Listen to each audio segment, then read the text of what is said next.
brought to you by Agilus Diagnostics. Health test की बात आती है तो मैं भरोसा करता हूँ India largest diagnostics company Agilus Diagnostics. खुद को टेस्ट करते रहो। इमरान, कभी ऐसा लगता है कि दायरे सीमित कर दिए जाते हैं किसी भी शायरी के साथ, किसी भी लेखक की लेखनी के साथ, और उसको एक टैग सा दे दिया जाता है कि ये इसी तरह की चीज़ें लिखता है। ऐसे में उस दायरे से बाहर आना कितना मुश्किल होता है?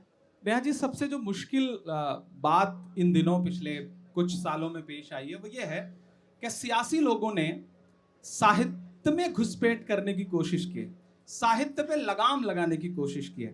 ऐसे दौर में मुझे लगता है तमाम बड़े बुजुर्ग जो अदब वाले लोग हैं वो हालांकि इस बात के लिए हम नौजवानों को कोसते भी हैं, लेकिन मुझे लगता है कि साहित्य को भी अपने दायरे तोड़ने पड़ेंगे।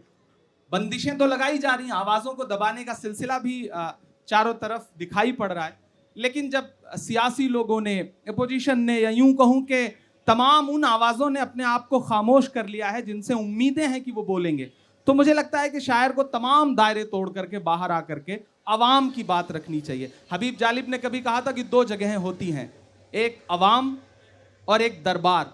मैं अवाम के दरबार का शायर हूँ, मैं अवाम की बात कर रहा हूँ।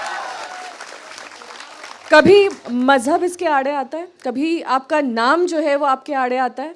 नहीं, नाम आड़े आता है, लेकिन मेरा नाम तो बड़ा मिश्रण सा है। इमरान भी है और मैं जिस ज़िले में पैदा हुआ उसका नाम प्रतापगढ़ है। जहाँ मैं पला बढ़ा और जिस शहर में मैंने अपने आप को महसूस किया, अपना बचपन और अपना किशोरावस्था जो है वो इलाहाबाद है। तो वो दो शहर मेरी सांसों में बसे हैं। जो शहर तहजीब बन के आपकी सांसों में बसता हो उसका नाम मुझे लगता है कि नहीं बदल सकते आप, नहीं बदल सकते आप। मुझे तो ये लगता है, मैं तो इस मंच के माध्यम से अपने प्रदेश के मुख्यमंत्री जी से कहना चाहता हूं कि इलाहाबाद तो पहले से ही प्रयागराज था। इलाहाबाद को हम जहां भी दुनिया में, मैं ऑस्ट्रेलिया गया या फिर मैं मिडिल ईस्ट में जहां भी गया, लोग इलाहाबाद पे ये कह देते थे कि वो इलाहाबाद जो प्रयागराज है।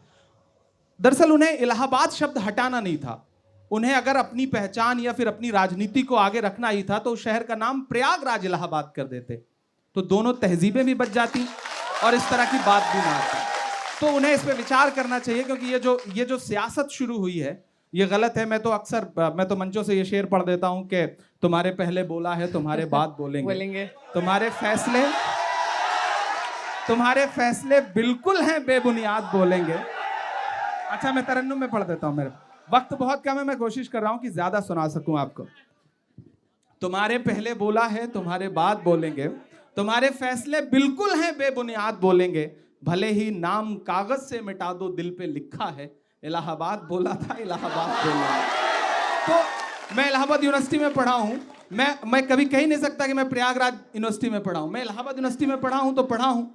तमाम मेरी उम्र से पहले की जो पीढ़ी है वो भी इलाहाबाद यूनिवर्सिटी में पढ़ी। तो इलाहाबाद तो एक तहजीब है जो लोगों की रगों में बह रही है, उसे बदला नहीं जा सकता, सियासत भले ही कितने स्टंट कर ले।